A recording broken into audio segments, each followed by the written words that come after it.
참여 예수님 시청자 여러분 안녕하세요. 책 읽어주는 신부 또 오늘 함께 합니다. 자, 오늘은 지난 시간에 이어서 이 피에르 신부의 책이죠. 단순한 기쁨에 대해서 함께 얘기 나눠보도록 할 텐데요. 지난 시간에는 이 피에르 신부의 생애뿐만 아니라 피에르 신부님에 대해서 다양한 이야기를 나눴고요. 오늘 이 시간에는 드디어 본격적으로 단순한 기쁨의 내용에 대해서 얘기 나눠보도록 하겠습니다. 신부님 안녕하세요. 네, 안녕하세요. 네, 한 주 동안 건강하게 잘 지내셨죠? 네, 네. 자, 오늘 소개해드릴 이 단순한 기쁨 내용에 대해서 좀 간략하게 부탁드리겠습니다. 네, 이 단순한 기쁨이라는 책을 제가 소개해 드리겠는데요. 네. 이 책은 이제 1장, 2장, 3장으로 이렇게 나누어져 있습니다. 그래서 제 1장은 이제 엠마우스라는 국제구호 단체가 어떻게 시작되었는가 이것을 설명하는 내용들이고요. 제 2장에 가서는 그 피에르 신부님의 신앙관, 예를 들자면 그 사랑이라든지 또는 자유라든지 진리 뭐 이런 것들에 대해서 설명을 당신 체험과 함께 설명을 쭉 우리에게 해주고 있고요. 네. 그 다음에 3장에서는 남미 교회에서 체험한 이야기들, 또 당신 자신이 겪었던 그런 고통에 대한 체험, 또 그 고통의 어떤 의미, 네네. 이런 여러 가지 상황들에 대해서 전개하고 있습니다. 그래서 이 책은 피에르 신부님의 자서전과 같은 책이기도 하면서 네. 어떤 면에서는 그리스도교 교리를 조금 설명을 해주는 네. 그러한 내용도 포함이 돼 있습니다. 네네. 이 피에르 신부님의 성격이 좀 강직하고 네. 아주 올곧습니다. 이제 그런 면에서 어떤 때는 교회에 대해서 비판적인 시각으로 그런 내용이 있는 것도 있고요. 또 어떤 때는 또 정말 이 신부님은 또 교회의 교도권에 네. 대해서 정말 그 잘 지키려고 노력을 해왔던 그런 신부님이라는 것도 볼 수가 있습니다. 네네. 네, 이 단순한 기쁨 책 이렇게 1장, 2장, 3장 총 3장으로 나눠져 있는 내용 네, 어서 빨리 들어보고 싶은데요. 가장 먼저 이 국제구호 단체이죠. 이 엠마우스가 또 어떻게 창설됐는지 굉장히 궁금합니다. 네. 바로 제 1장의 내용이기도 한데 네. 소개 부탁드리겠습니다. 네, 엠마우스는 국제구호단체인데요. 이거는 이제 프랑스라는 나라를 배경으로 해서 세워진 것인데, 네. 그 2차 세계대전이 끝나고서 프랑스는 정말 가난한 사람들이 굉장히 많았어요. 네. 물론 뭐 다른 나라도 좀 마찬가지겠지만 이런 가난한 사람들이 중요한 거는 집인데 네. 들어가 살 집이 이제 없는 거죠. 그래서 그 집 없는 사람들, 이런 사람들을 많이 끌어안기도 했고, 또 그 이외에도 뭐 여러 가지 어려움에 처해 있고 고통받는 이런 사람들을 많이 피에르 신부님이 돌보게 됩니다. 그런 과정에서 엠마우스 공동체가 이제 생겨나게 되는데요. 그 가장 결정적인 계기가 된 것은 어느 날 그 피에르 신부님한테 자살을 기도하려고 했던 어떤 남성이 네. 찾아옵니다. 그 남성과 대화를 하면서 네네. 이제 그 남성은 이제 자기가 그 살아가야 되는 그 뭐랄까 그 이제 도움을 이제 청하게 되죠. 이제 자살을 하지 않게 삶의 해달라. 의미에 대해서. 삶의 의미에 대해서 네네. 그런 거 하여튼 그 도움을 청하는데 이제 피에르 신부님으로서는 뭐 가진 것도 별로 없고 네. 물질적으로 그분도 가난하기 때문에 나는 너한테 줄 것이 없다. 네. 그렇지만 난 너한테 좀 부탁을 하겠다. 집 없는 사람들을 위해서 지금 집을 짓고 있기 때문에 네네. 너 죽기 전에 나를 좀 도와달라. 참 그 신부님의 그 부탁 내용도 참 그 어떻게 보면은 이해가 좀 안 될 수도 있죠. 네. 장장 이제 지금 막 자살하려고 하는 사람인데 그러게요. 그 사람한테 나 도와달라고. 네. 그래서 이제 그런 부탁을 받고서 이 사람이 그 피에르 신부님 말씀대로 그 집을 짓는 일에 동참을 했어요. 네. 그 나무 토막을 운반하고 집을 짓는데 도와주면서 이제 같이 이렇게 생활을 같이 하게 됩니다. 이제 그래서 그는 그 이제 나중에는 그 쓸모없는 인간이었어요, 사실은. 그분은 네네. 그 사람은 어떻게 인생의 낙오자라고도 할 수 있는 그런 사람이었는데 그런 사람이 이제는 쓸모 있는 인간이 이제 되고 네. 그래서 삶의 의미를 찾게 된 겁니다. 그래서 그는 이런 말을 이 책에도 이제 남겼는데 신부님께서 제게 돈이든 집이든 일이든 그저 베푸셨다면 아마도 저는 다시 자살을 시도했을 것입니다. 네. 제게 필요한 것은 살아갈 방편이 아니라 살아갈 이유였기 때문입니다. 네. 이런 얘기를 한 것입니다. 그러니까 조르주라는 사람은 그 사람한테 만약에 그 당시에 돈이 있어가지고 돈을 줬다. 네. 그럼 그 사람은 돈 받았지만은 자살을 또 시도했을 겁니다. 네. 그러니까 그 사람에게는 필요했던 건 삶의 이유였어요. 네네. 내가 왜 살아야 될 것인가. 그런데 이 피에르 신부님이 그거를 제공을 해준 거예요. 네. 그래서 그 집 없는 사람들을 위해서 집을 짓는 일에 동참을 하다 보니까 이 사람이 이제 삶의 의미를 깨달은 거예요. 네. 이제는 내가 나보다도 더 가난하고 불쌍한 사람들 이제 도우면서 살아가는 것, 이런 것이 필요하다. 그러니까 삶의 이유를 찾은 거죠. 그래서 이 사람은 어떻게 보면은 그 절망하는 그런 사람이었지만은 이제 남을 돕고 구원해주는 사람이 돼버린 거죠. 네. 사실 엠마우스라는 단체의 정신도 바로 이런 겁니다. 그러니까 처음에는 도움을 받은 사람이 됐지만은 네. 그 도움 받은 사람이 또 남을 도와주는 사람이 되는 거죠. 네네. 네, 그래서 피에르 신부님은 이런 상처받은 사람들을 그 조르조르한 사람이라든지 또 다른 사람, 이런 많은 상처받은 사람들을 이 책에서는 뭐라고 부르냐면 상처 입은 독수리다라고 이렇게 표현을 하는데 이런 사람들을 몇 사람들을 끌어모아서 엠마우스 공동체를 이제 시작을 하게 됩니다. 물론 뭐 번듯하게 이렇게 시작한 건 아니고 아주 네. 조그맣게 그런 사람들과 함께 이제 시작을 하게 되는데 그 엠마우스라는 단어를 잘 아시죠? 어디에 네. 나오는지? 네, 루카복음서 예수님이 부활하신 다음에 그 부활 이야기에서 이제 네네. 나오는데 그 예수님이 예루살렘에서 정말 힘없이 무참하게 십자가상에 돌아가셨을 때 제자들이 어땠어요? 다 실망하고 절망하고 좌절해서 네. 떠나갑니다. 맞아요. 그 떠나가는 일부의 사람들이 자기 고향인 엠마우스로 내려가는 이제 힘없이 정말 너무나 어떤 낙심을 하면서 이제 내려가죠. 내려갈 때 그 예수님이 동행을 하세요. 네. 그렇지만 이제 이 사람들은 제자인데도 불구하고 예수님을 알아보지 못해요. 모르죠. 네. 그런데 엠마우스에 도달해 가지고 거기에서 예수님을 초대하죠. 같이 하룻밤 묵어 가시라고.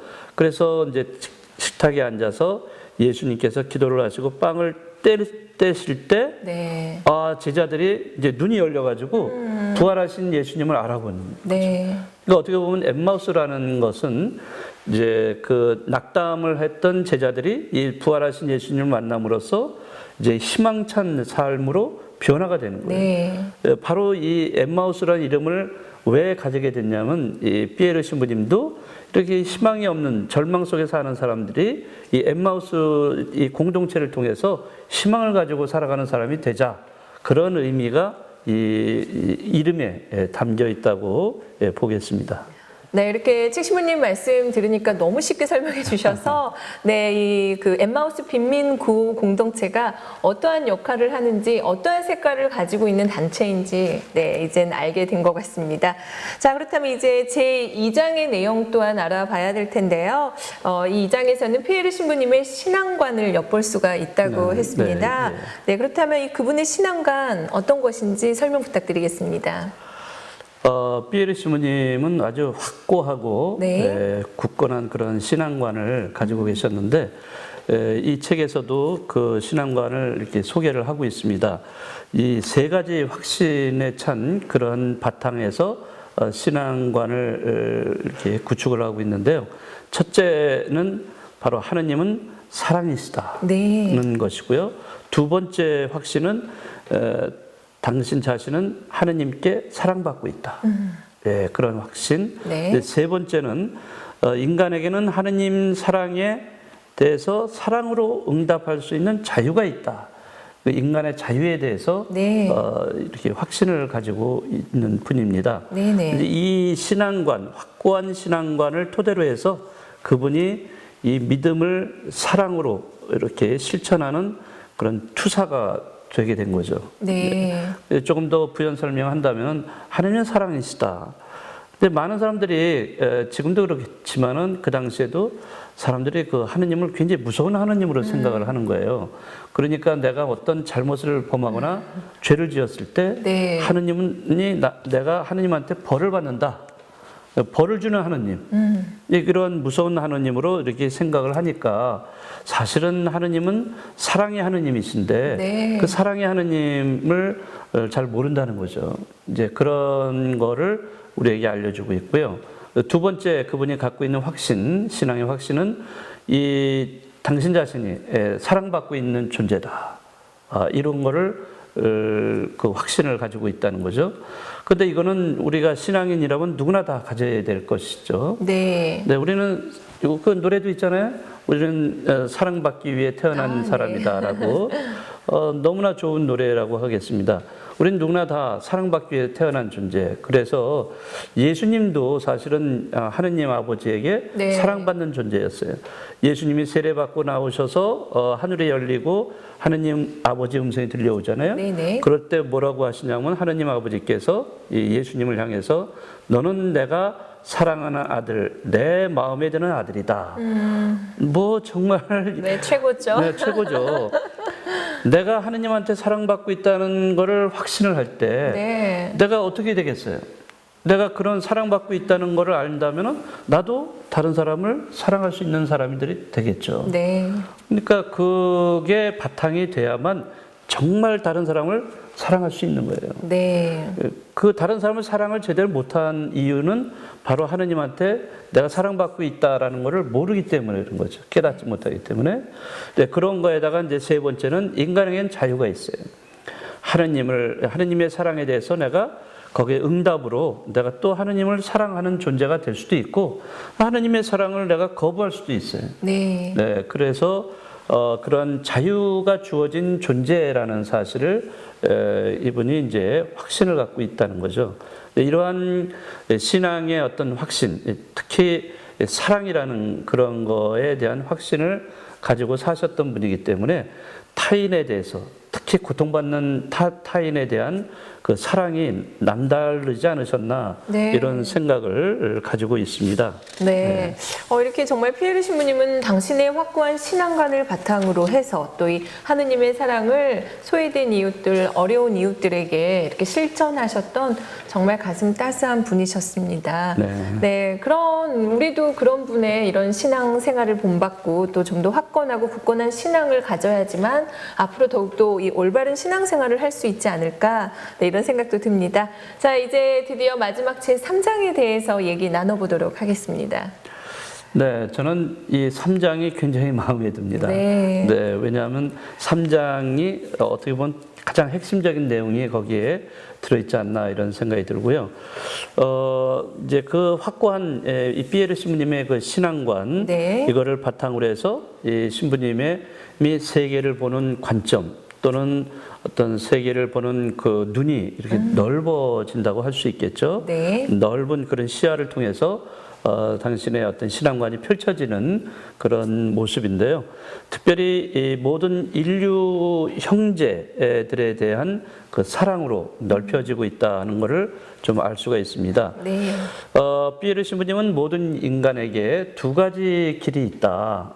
두 가지 길이 있는데 그 중에 우리는 하나를 선택하기 마련이다라고 이렇게 이야기를 하고 있습니다. 네. 제가 그 책의 네. 내용을 좀 읽어드리도록 이렇게 하겠습니다. 네. 네, 그 181쪽에 있는 내용입니다. 네. 네, 여기에 보시면은 네. 모든 인간은 그가 어떤 시대, 어떤 조건, 어떤 문화 속에서 생활하건 두 가지 길 가운데 선택하기 마련이다. 타인들 없이 행복할 것인가? 아니면 타인과 더불어 행복할 것인가? 혼자 만족할 것인가? 아니면 타인과 공감할 것인가? 매일 아침 새롭게 다짐해야 할 이 선택은 그 무엇보다 근본적인 것이다. 그 선택이 우리의 삶의 실제를 결정짓고 우리를 만든다. 네. 네, 저는 이 말씀을 좀 귀담아 드리면서 네. 정말로 그 피에르 신부님이 이렇게 타인에 대한 그 사랑이 네. 얼마나 지극한가 이런 거를 이제 알 수 있는데요. 사실 우리는 항상 선택을 하면서 살아가잖아요. 그 중에서도 근본적인 것은 타인을 행복하게 해줄 수 있을까 아니면 뭐 자기만의 행복을 취하는 것인가? 네네. 그리고 타인과 공감을 하는 사람으로 살아갈 것인가? 아니면은 자기 만족만을 위해 살아갈 것인가? 네. 물론 명확하게 이렇게 나누기 어려울 수도 있겠지만은 그러나 대체로 사람들이 보면은 태도가 그렇게 두 가지 중에 하나로 이렇게 살아가는 것 같아요. 그래서 피에르 신부님은 그 인간을 근본적으로 이렇게 둘로 이렇게 구분을 이제 하는데요. 이제 그 보통 우리는 그렇잖아요. 이제 신자냐 비신자냐, 비신자냐, 네. 믿는 사람이냐 믿지 않는 사람이냐. 흑백 논리 마냥. 네네. 네. 그래서 믿는 사람은 뭐 구원을 받고 믿지 않는 사람은 뭐 지옥에 간다든지 네. 뭐 그런 식으로 막 이렇게 얘기하잖아요. 이러한 구분은 인간의 근본적인 구분이 아니라는 거죠. 네. 그러니까 피에르 신부님이 말하는 그 근본적인 거는 네, 다시 이 책에서도 또 언급을 하는데 227쪽에 보면은 그런 네. 구분을 피에르 신부님이 하고 계십니다. 뭐라고 하냐면 인간에 대한 근본적인 구분은 신자와 비신자 사이에 있는 것이 아니다. 그 구분은 홀로 족한 자와 공감하는 자 사이에 타인들의 고통 앞에서 등을 돌리는 자와 그 고통을 함께 나누기를 받아들이는 자 사이에 있다. 어떤 신자들은 홀로 족한 자들이며 어떤 비신자들은 공감하는 자들이다. 타인은 지옥이다라고 사르트르는 썼다. 나는 마음속으로 그 반대라고 확신한다. 타인들과 단절된 자기 자신이야말로 지옥이다. 저는 이 대목이 네. 굉장히 마음에 와닿았습니다. 네네. 정말 아까도 이제 계속 반복이 되긴 하지만은 인간이 두 부류가 있는 거죠. 타인에 관계없이 자기 만족을 취하는 사람이 있는가 하면 타인과 공감하는 사람이 있다는 거죠. 네네. 네, 그래서 그 사르트르가 타인은 지옥이다라고 이렇게 얘기한 것에 반대한다는 거죠. 네네. 타인이 누구겠어요? 우리가 살아가면서 타인은 내 남편일 수도 있고, 내 아내일 수도 있고, 내 자식일 수도 있고, 네. 내 이웃일 수도 있잖아요. 그렇죠. 그런데 사르트르가 얘기했던 것처럼 다 이게 지옥이에요. 그렇게 되면 어떻게 되겠어요? 많이 그러면 우울하네요. 완전히 단절된 채 네. 살아가는 거예요. 예, 그러니까 그거는 굉장히 불행한 거죠. 네. 그런 점에서 이 피에르 신부님은 이거 아니다. 피에르 신부님 말씀하시는 거는 오히려 그게 아니라 타인들과 단절된 자기 자신이야말로 지옥이다 이거죠. 네, 반대로요. 네, 그러니까 단절되면 안 된다는 거예요. 타인과 어떤 모양들, 특히 타인이라고 하면은 고통받는 타인을 말하는 거죠. 그 타인과 하나가 되는. 네. 예, 그래서 그들과 연대를 해서 그들과 공감을 하고 함께 아파하고 그러면서 함께 나누는 그런 사람이 되어야 된다는 거. 이런 거를 우리가 알 수가 있습니다. 네, 아무튼 오늘 제가 이 책을 여러분들에게 소개를 이렇게 해드리면서 네. 그 여러 가지 더 좋은 내용들도 있지만은 가장 마음에 와닿았던 거, 그 타인은 그러니까 내가 타인들과 단절이 됐을 때 그것이야말로 지옥이다라는 네네. 이 말씀, 그거를 좀 더 깊이 생각하는 그런 책이 됐으면 좋겠습니다. 네. 네, 오늘 이렇게 해서 피에르 신부님의 책 단순한 기쁨의 내용까지 소개해 드렸습니다. 정말 피에르 신부님께서 왜 프랑스인들에게 그토록 오랫동안 그 많은 사랑을 받았는지 알 수 있을 것 같습니다. 피에르 신부님은 정말 이 믿음을 사랑으로 실천했던 행동가였고요. 또 이 고통받는 사람들에게 그 또 사랑과 자비를 나눈 사랑의 투사라는 이 수식어가 정말 걸맞지 않았나라는 생각이 듭니다. 자, 이렇게 해서 단순한 기쁨은 여기까지고요. 자, 신부님, 다음 또 이 시간 네네. 어떤 책 소개해 주실지 궁금합니다. 이번에는 좀 이제 더운 여름도 다가오니까 네. 좀 가벼운 책으로 네. 이렇게 하겠는데요. 가벼운 책이라고 해도 그 내용적인 면에서 또 우리에게 가져다 주는 메시지 면에서는 굉장히 깊은 그런 네. 책이라고 할 수 있습니다. 바로 안도현 시인의 연호입니다. 아, 네. 이건 동화책이에요. 네. 네, 동화책 아이들도 읽을 수 있고 어른들도 읽을 수 있는 동화책이지만은 이 책 안에 정말 복음적인 가치관이 담뿍 들어 있습니다. 네. 아주 좋은 그런 의미, 메시지가 들어있기 때문에 다음 시간에는 이 책을 가지고 여러분들과 만나 뵙도록 하겠습니다. 네, 안도연의 연어라는 책, 동화책이라고 하고요. 일단 얇습니다. 읽기에 부담이 네. 없을 것 같아서 벌써부터 기대가 되고 설레는데요. 자, 한 주 동안 또 건강하게 지내시고요. 다음 이 시간 찾아뵙겠습니다. 오늘 감사합니다. 네, 수고하셨습니다. 네. 네.